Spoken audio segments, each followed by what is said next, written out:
Speaker recognizes Majority Floor Leader Aiyash. Permission to speak the entire package. So ordered.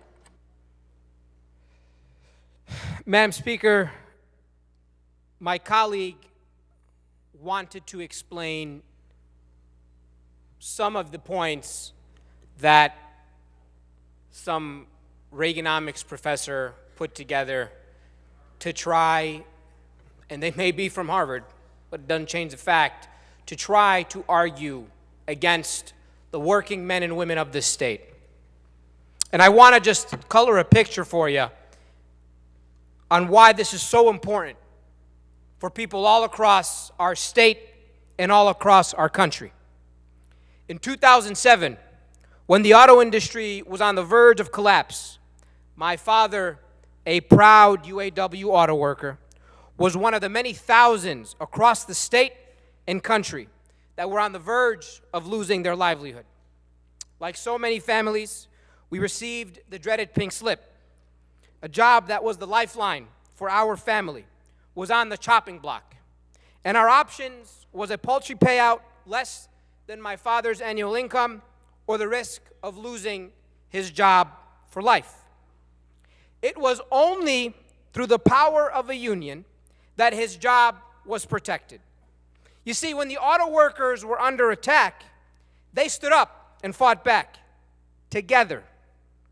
Together, they collectively bargained to keep their jobs and guaranteed that their wages and benefits would be restored when the recession was behind us. That right to organize, to defend the American worker, saved our family from losing our health care, our home, and our human dignity. This right built the middle class, and that middle class built our nation. Madam Speaker, my colleague talked about standing with our blue-collar workers.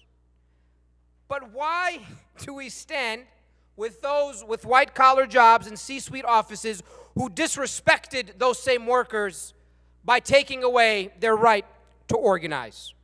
When we talk about economic prosperity, we must ask ourselves, who are we seeking to help prosper? When we talk about choice, what choice do you have when the greedy corporations try to put employees against one another in a race to the bottom? Why do folks in here sometimes get so angry that we're trying to push people out of poverty? I, for one, am very, very excited that today we are restoring worker protections and giving them the right to collectively bargain. Let's be very clear, Madam Speaker. We are restoring the right to work in a safe place. We are restoring the right for a living wage.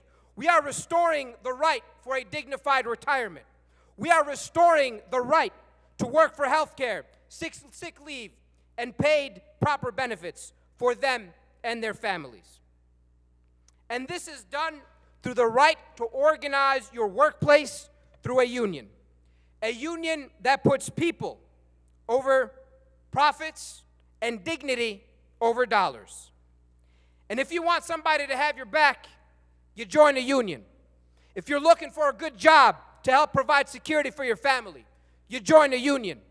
If you're looking for a job where you know you will be safe from harm and harassment, a workplace that respects you for who you are, you join a union. And if you are looking for a democratic workplace where your voice is respected and heard in a negotiation, you join a union. 50 years ago last month, Madam Speaker, my father did just that. And today, Michiganders all across our state will finally have that right restored. To our brothers and sisters who have fought this fight, who toiled and organized, who after long, hard days of work, picketed to champion for their rights and protections, know that this House majority stands in solidarity with you.